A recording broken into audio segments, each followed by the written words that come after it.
রয়েছেন ডিবি মিরপুর বিভাগের উপপুলিশ commissioner Mohammad Mizanur Rahman sir. আরো উপস্থিত রয়েছেন ডিবি মিরপুর বিভাগের অতিরিক্ত উপপুলিশ কমিশনার মোহাম্মদ সোনাহর আলী স্যার। আমি স্যারকে ব্রিফ করার জন্য বিনীত অনুরোধ জানাচ্ছি। ধন্যবাদ। বিসমিল্লাহির রহমানির রহিম। আজকের এই সংবাদ সম্মেলনে উপস্থিত আমাদের প্রিয় সাংবাদিক ভাইদের শুভেচ্ছা জানিয়ে আমি আমার সংবাদ সম্মেলন শুরু করছি। আপনারা ইতিমধ্যে জেনেছেন যে গত 21শে জানুয়ারি 2025 তারিখে মিরপুর রাজধানীর মিরপুর পল্লবী থানাধীন এলাকায় চাঞ্চল্যকর মঞ্জুরুল ইসলাম বাবু ওরফে ব্লেড বাবু হত্যাকাণ্ডের সংঘটিত হয়েছিল। সেই হত্যাকাণ্ডে সংঘটিত হওয়ার পর থানা পুলিশের পাশাপাশি গোয়েন্দা মিরপুর বিভাগ তদন্ত শুরু করে। তো তদন্তের এক পর্যায়ে আমরা তথ্য প্রযুক্তি এবং সিসিটিভি ফুটেজ ও স্থানীয় সাক্ষ্য প্রমাণের ভিত্তিতে আমরা ওই দিনই রাত্রের ভেতরেই ঘটনার যে দিন রাত্রের ভেতরেই আমরা একজন অপরাধীকে গ্রেফতার করতে সক্ষম হই, যার নাম ছিল মুরাদ। আমরা তাকে ধরার পরে এরপর আমাদের অভিযান অব্যাহত থাকে। থানা পুলিশের অভিযানের পাশাপাশি আমরা অভিযান পরিচালনা করি। পরবর্তীতে এই ঘটনায় ভিকটিমের স্ত্রী বাদী হয়ে একটি মামলা রুজু করে। পল্লবী থানার মামলা নম্বর 40 তারিখ 20-21-1-2024। এরপরে আমরা মামলাটি গোয়েন্দা মিরপুর বিভাগে হস্তান্তর করা হয়। এই মামলার সূত্র ধরে আমরা এর পরবর্তীতে প্রত্যক্ষদর্শী এবং আরো অন্যান্য গোপন সংবাদের ভিত্তিতে আমরা গত 24শে জানুয়ারি মিরপুর 10 এলাকা হতে ইরফান হোসেন তুফান নামে আরেকজন অপরাধীকে গ্রেফতার করি। এরপরে 26শে জানুয়ারি রাত 1 ঘটিকায়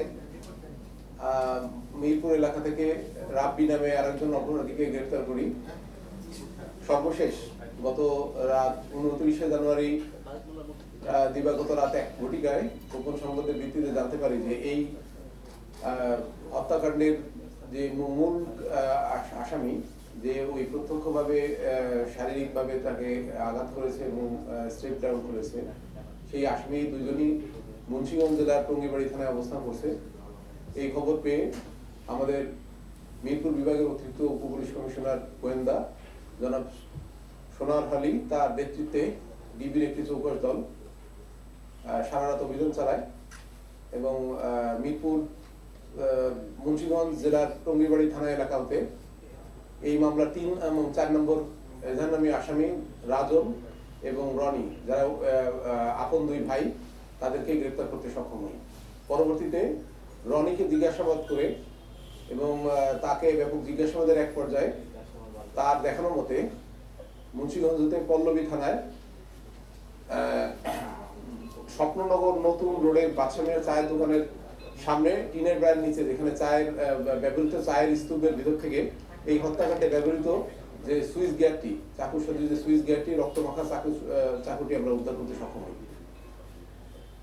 এই মামলায় মোট এজাহারনামী আসামি ছিল 20 জন। এর মধ্যে আমরা অন্যতম যারা এই মামলায় প্রধানতম যারা হত্যাকাণ্ডে সরাসরি অংশগ্রহণ করেছে, তাদের মধ্যে মোট 6 জনকে আমরা ইতিমধ্যে আইনের আওতায় আনতে সক্ষম হয়েছি এবং আমরা বাকি যে আসামিগুলো আছে তাদেরকে আমরা ধরার জন্য অব্যাহত আছি। আমাদের অভিযান অব্যাহত আছে। আশা করি আমরা অল্প সময়ের মধ্যে এই মামলার সমস্ত সকল যারা প্রকৃত অপরাধী, এই মামলায় যারা ঘটনার সাথে প্রকৃতভাবে জড়িত, তাদেরকে আইনের আওতায় এনে বিজ্ঞ আদালতে তাদের বিরুদ্ধে অভিযোগপত্র দাখিল করতে সক্ষম হব। ধন্যবাদ।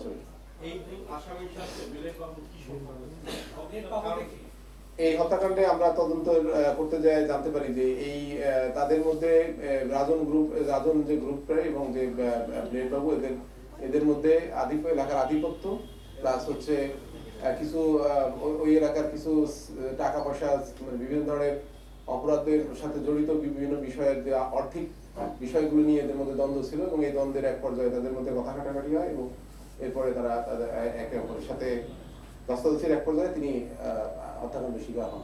হত্যাকাণ্ডের শিকার হন।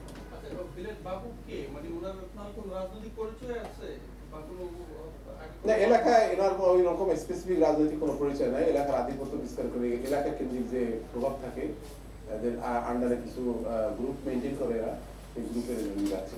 আচ্ছা, আমার যেটা প্রশ্ন হচ্ছে যে এই হত্যাকাণ্ডের পেছনে একজন আওয়ামী লীগ নেতা হত্যায় জড়িত যে মূসা আলোচিত আওয়ামী লীগ নেতা টিপু হত্যা মতিঝিলে, সেখানে সেই মূসার নাম এখানে এসেছে, তার সম্পৃক্ততা কতটুকু এবং তাকে গ্রেফতারে আপনাদের কোনো উদ্যোগ আছে কিনা?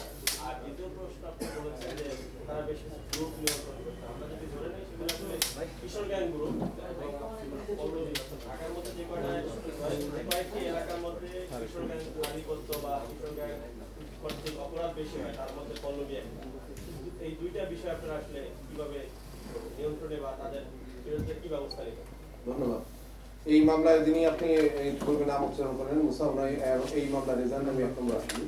তো আমরা তদন্ত চলছে, আমাদের তদন্ত অব্যাহত আছে। তদন্ত যদি কাউকে সংশ্লিষ্টতা পাওয়া যায় এবং কাউকে আমরা আইনের হেফাজতে থেকে মুক্ত পাওয়ার সম্ভাবনা নাই, এই মামলার ঘটনার সাথে যারা জড়িত আছে তাদের সবাইকেই আমরা গ্রেফতার করতে চেষ্টা অব্যাহত থাকবে এবং তাদের বিরুদ্ধে আইনগত প্রক্রিয়া অব্যাহত থাকবে। এর পরবর্তীতে আপনি যে কোশ্চেনটা করেছেন যে পল্লবী সহ ঢাকা বিভিন্ন জায়গায় যে গ্রুপ কিশোর গ্যাং বা অন্যান্য গ্রুপগুলো যে নিয়ন্ত্রণ আছে, আমাদের ইতিমধ্যে আপনারা জেনেছেন, আমরা ইতিপূর্বে আমাদের ডিবি প্রধান জনাব রেজাউল মল্লিক স্যার ব্রিফিং বলেছেন যে আমরা পল্লবী, মিরপুর সহ আমাদের ডিভিশনের যে 8টি ডিভিশন আছে, সাথে সাইবার ডিভিশন সহ বিভিন্ন এলাকায় প্রতিদিন আমরা অভিযান অব্যাহত রেখেছি।